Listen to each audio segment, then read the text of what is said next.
For those who haven't played, Class of '09 is a rejection simulator set in the late 2000s. You play as Nicole, a sarcastic, sociopathic high school senior, and your goal is to basically be a terrible person while navigating the horrors of teen life. Right by her side is Jecka, or Jessica, her equally preppy but slightly more timid best friend. In the first two games, Jecka is kind of a follower. She's the one who gets dragged into Nicole's schemes, goes along with her messed up ideas, and seems to exist in her shadow. But there are hints of a deeper, more complicated person underneath all the preppy charm. She's a character with questionable morals, yes, but her story isn't one of pure malice like Nicole's. It's a tragedy waiting to happen, and that's where the third game, the flip side, comes in. Choice you makes just to compensate for your last one.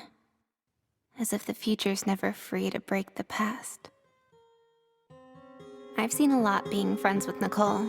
Statutory teachers, pedophile counselors, white nationalists. One guy even killed his mom for me.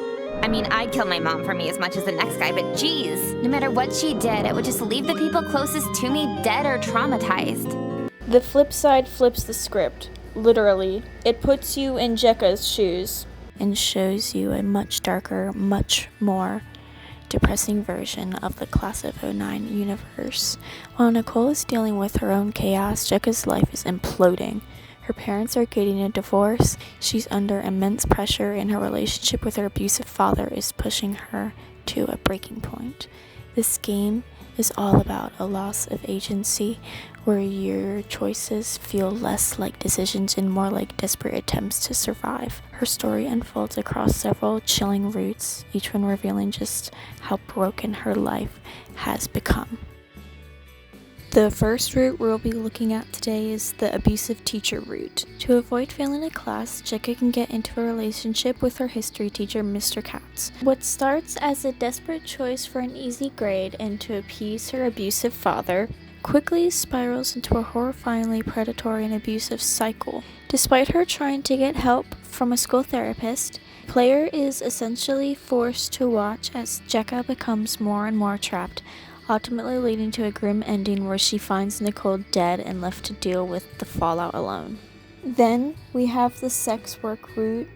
After being forced by her father to get a job for money, Jecka finds herself in a deeply unsettling and degrading situation. She ends up doing sex work for a community of foot fetishists who pay her for foot-related services. Jeffrey is a big point in this story. Where Nicole wants some of the benefits and money, she steals Jecka's clients, like Jeffrey. Where Nicole and Jeffrey were alone and he ends up overdosing. Jecka wants to call the police, but Nicole stops her and just lets Jeffrey die. There's also a second story in this route. This route shows her rapidly losing her authenticity and will to live, with her soul being slowly enrolled by the experience. In one of the most brutal endings, she comes home to find a new nightmare situation with her family and tragically overdoses. The drunk driving route. The next route we're going to be talking about is the drunk driving route.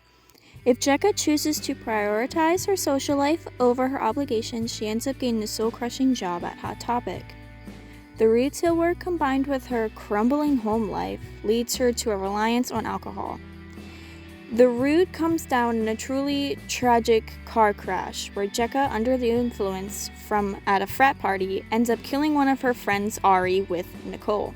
The FYE route. This route starts off with Jecka needing to make money for her father, and when Jecka ends up getting a job at FYE with Kelly, she finds out her dad is dating Emily. But this is besides the point. When they go to get their first paycheck, they find out that their cash-out machine isn't working.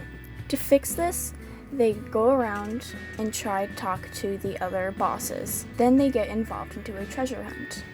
Hoping for a quick way for a better life, the treasure hunt quickly gets bizarre. You'll follow a series of strange clues that lead Jecka and Kelly into increasingly dangerous and unsettling situations. Once they find the FYE warehouse, Instead of a simple payout, they are confronted by the school counselor, who has been revealed to be a part of the strange illicit operation, CP. In a sudden and horrific twist, he kills Kelly.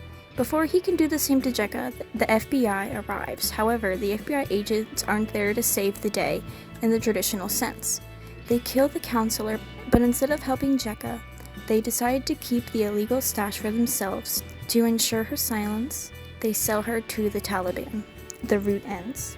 Across all these paths, the flip side makes it clear Jecka is a victim of her circumstances. Unlike Nicole, whose actions are driven by her own malicious personality, Jecka's are a reaction to her spiraling out of control life. Her story is a depressing look at how abuse, poverty, and a lack of support can turn a person's life into a series of unfortunate and soul-crushing events. It's not a fun ride, but it's a powerful and unforgettable one that perfectly captures the grim, hopeless essence of a world gone wrong.